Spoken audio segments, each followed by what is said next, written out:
Right breaking news చూస్తున్నాం. మహారాష్ట్రలోని ఇప్పటికీ కూడా సీఎం ఎవరు అవుతారు అని చెప్పి సస్పెన్స్ గానే ఉంచినట్టు తెలుస్తోంది. అయితే ఇప్పటికే షిండే తన యొక్క రాజీనామాని కూడా అందించినట్టు కూడా చూస్తున్నాం. అయితే ఇవాళ సాయంత్రంకి ముఖ్యమంత్రి ఎవరన్నది కూడా తెలుస్తోంది. అలాగే ప్రమాణ స్వీకారం కూడా ఉండబోతుంది అని అయితే ఇప్పటికీ సమాచారం కూడా అందుతోంది.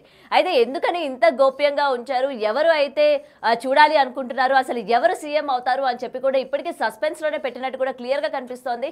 దీనికి సంబంధించి ఇప్పటికీ అటు అధిష్టానం నుంచి కూడా దేవేంద్ర ఫడ్నవీస్ అయితే బాగుంటుంది అని చెప్పి కూడా అధిష్టానం కూడా హింట్ ఇచ్చినట్టు కూడా విశ్వసనీయ వర్గాల నుంచి కూడా ఇప్పటికీ సమాచారం కూడా అందింది. అయితే దీనికి సంబంధించి అందుకనే గోప్యంగా ఉంచారా, సడన్ గా ఒక్కసారిగా బయటికి రివీల్ చేస్తారా?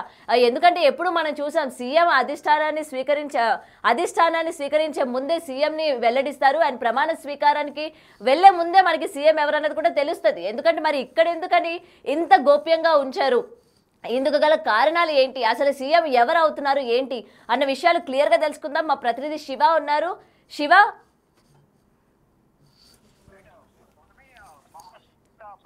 మహారాష్ట్ర ప్రస్తుత ముఖ్యమంత్రి ఏక్నాథ్ షిండే తన రాజీనామా లేఖను మహారాష్ట్ర గవర్నర్ సిపి రాధాకృష్ణన్కు సమర్పించారు. కొద్దిసేపటి క్రితమే రాజ్భవన్కు చేరుకున్న ఏక్నాథ్ షిండే తన రాజీనామా లేఖను సమర్పించారు. అయితే కొత్త ప్రభుత్వం ఏర్పడే వరకు ఆపద్ధర్మ ముఖ్యమంత్రిగా కొనసాగాలంటూ షిండేను CP Radhakrishnan, Maharashtra governor CP Radhakrishnan కోరారు. మొత్తంగా చూసుకుంటే ఈ మహారాష్ట్ర రాజకీయాలకు సంబంధించి మహాయుతి భారీ విజయం సాధించిన తర్వాత అక్కడ ముగ్గురు ముఖ్యంగా పోటీలు ఉన్నారు. అంటే మూడు ముక్కలాట కొనసాగుతుంది అనేది ఒక ప్రచారం, ఒక వాదన అయితే కొనసాగుతుంది. ఇప్పటి వరకు ఎందుకు తెచ్చుకోలేకపోతుంది కేంద్ర ప్రభుత్వం, ఇది బీజేపీ అగ్రనాయకత్వం అనేది కూడా కొన్ని విమర్శలు వస్తూ ఉన్నాయి. అంటే ఒకవైపు మహాయుతి భారీ విజయం సాధించింది, తర్వాత ముఖ్యమంత్రి ఎవరు అనే దానిపై మాత్రం ఇప్పటి వరకు ఒక క్లారిటీ లేదు. ఎవరికి వారు మా నేతే ముఖ్యమంత్రి అవుతారు, మహారాష్ట్ర సీఎం కుర్చీలో మా నేతనే కూర్చుంటారంటూ కూడా ఇటు శివసేన, మరోవైపు ఇటు ఎన్సీపీ, బీజేపీ మూడు పార్టీలు కూడా పోటీ పడుతున్నాయి సీఎం కుర్చీ కోసం. కానీ ఫైనల్గా కొన్ని ఇండికేషన్స్ అయితే వస్తున్నాయి. అజిత్ పవార్ మాత్రం షిండేకు ఇస్తే నేను కూడా సీఎం రేస్లో ఉంటాను, అలాగే దేవేంద్ర ఫడ్నవీస్కు ఇస్తే నాకు ఎటువంటి అభ్యంతరం లేదంటూ కూడా చెప్పినట్టుగా కూడా తెలుస్తోంది.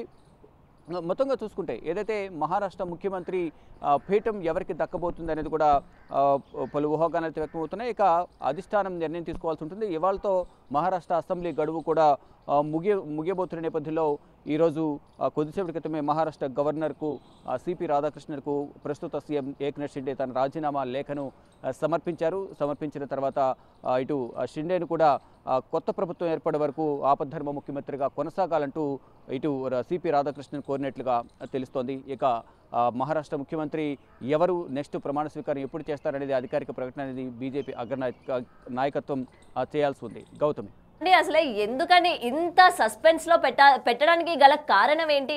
అలాగే ఇప్పటికే మనకి ఏంటంటే దేవేంద్ర ఫడ్నవీస్ తను సీఎం అవుతారు అని చెప్పి కూడా అధిష్టానం నుంచి కూడా కొంతమంది క్లూలు అంటే హింట్ ఇచ్చినట్టు కూడా మనకి కనిపించాయి. మరి అయితే అతనే సీఎం అవుతారా ఏంటి, అసలు ఎందుకని ఇంత సీక్రెట్ గా ఉంచారు? రైట్, ప్రధానంగా చూసుకుంటే గతంలో పొత్తు ధర్మంలో భాగంగా అక్కడ శివసేన నుంచి విడిపోయిన తర్వాత ఏక్నాథ్ షిండే బీజేపీతో కలిశారు. ఆ పొత్తు ధర్మంలో భాగంగా ఏక్నాథ్ షిండే ముఖ్యమంత్రిగా ప్రకటించారు. ఇక ముఖ్యమంత్రిగా బాధ్యతలు చేపట్టిన తర్వాత సక్రమంగానే పాలన కొనసాగింది. సంక్షేమ పథకాలు కానీ అక్కడ మహారాష్ట్రలో ప్రజల మన్ననలు చూరగొన్నారు అనేది ప్రధానంగా తెలుస్తోంది. మరోవైపు ఇప్పుడు ఎలక్షన్స్ కూడా షిండేనే సీఎం అభ్యర్థిగా ముందుకు వెళ్ళారు, ప్రజలకు వెళ్ళారు అనేది కూడా ఒక ప్రచారం జరుగుతోంది.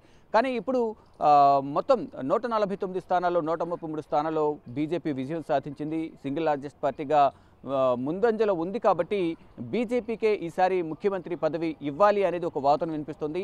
అంటే మూడోసారి ముఖ్యమంత్రిగా దేవేంద్ర ఫడ్నవీస్ ప్రమాణ స్వీకారం చేయాలనేది కూడా బీజేపీ నేతలు అంతర్గతంగా చర్చించుకుంటున్నారు. ఇటు మరోవైపు ఇండైరెక్ట్గా కొన్ని ఇండికేషన్స్ కూడా అజిత్ పవార్ వర్గం కూడా ఇండికేషన్స్ ఇస్తుంది, ఎన్సీపీ అజిత్ పవార్ వర్గం. ఇక శివసేనకు సంబంధించి షిండే వర్గం మాత్రం ఇప్పటి వరకు పాలన మంచిగా కొనసాగించారు, మరిన్ని సంక్షేమ పథకాలు అందిస్తారు. అంటే గతంలో ఏ విధంగా అయితే పాలన కొనసాగించారో ఎటువంటి ఇబ్బంది లేకుండా అందరినీ కలుపుకుని పోయి పాలన కొనసాగించారు కాబట్టి షిండేకు మరొకసారి అవకాశం ఇవ్వాలనేది షిండే వర్గం అంతా కూడా నిన్న ఆలయాల్లో ప్రత్యేక పూజలు నిర్వహించారు. కానీ ఫైనల్గా ఎవరెన్ని ప్రయత్నాలు చేసినా ఇది చేసినా ఫైనల్గా నిర్ణయం తీసుకోవాల్సింది బీజేపీ అగ్రనాయకత్వం మాత్రమే. ఇప్పుడు మోడీ ద్వయం ఈరోజు కాన్స్టిట్యూషన్ డే ఉన్న నేపథ్యంలో రాజ్యాంగ దినోత్సవం కొనసాగుతుంది. పార్లమెంట్లో అందరూ బిజీ ఉన్నారు.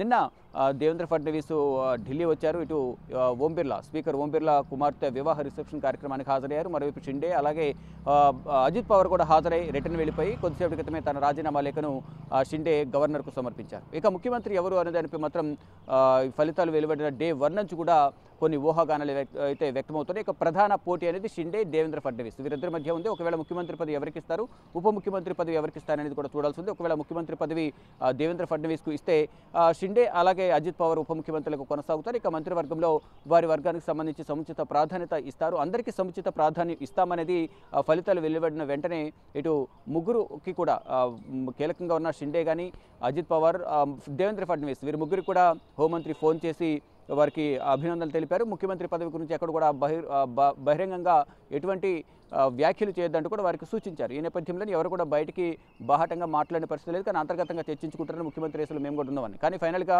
ఈ ముఖ్యమంత్రి అభ్యర్థి రేసులో మాత్రం షిండే, దేవేంద్ర ఫడ్నవీస్ పోటీ పడుతున్నారు. కానీ ఫైనల్గా అధిష్టానం మధ్యలో మాత్రం దేవేంద్ర ఫడ్నవీస్ ఉన్నట్లుగా తెలుస్తుంది. కానీ గతంలో ఏదైతే పొత్తు ధర్మంలో భాగంగా ఇటు షిండేకి ఇచ్చారో ఇప్పుడు కూడా అలా ఇస్తారా, లేదా గతంలో ముఖ్యమంత్రిగా చేసిన అనుభవం ఉంది కాబట్టి దేవేంద్ర ఫడ్నవీస్నే ముఖ్యమంత్రిగా ఎన్నుకుంటారా, మహారాష్ట్ర ముఖ్యమంత్రి సీఎం కుర్చీలో బీజేపీ నేత కూర్చుంటారా అనేది కూడా చూడాల్సి ఉంది. ఇక ఫైనల్గా ఈ రోజు ఏమన్నా దీనికి సంబంధించి కంక్లూజ్ ఉంటుందా లేదో కూడా చూడాల్సి ఉంది. ఈరోజు రాజ్యాంగ దినోత్సవం సందర్భంగా పార్లమెంట్లో బిజీ ఉన్న నేపథ్యంలో ఈరోజు సాయంత్రానికి దీనిపై ఒక కీలక నిర్ణయం తీసుకునే అవకాశం అయితే కనిపిస్తోంది. థాంక్యూ శివ.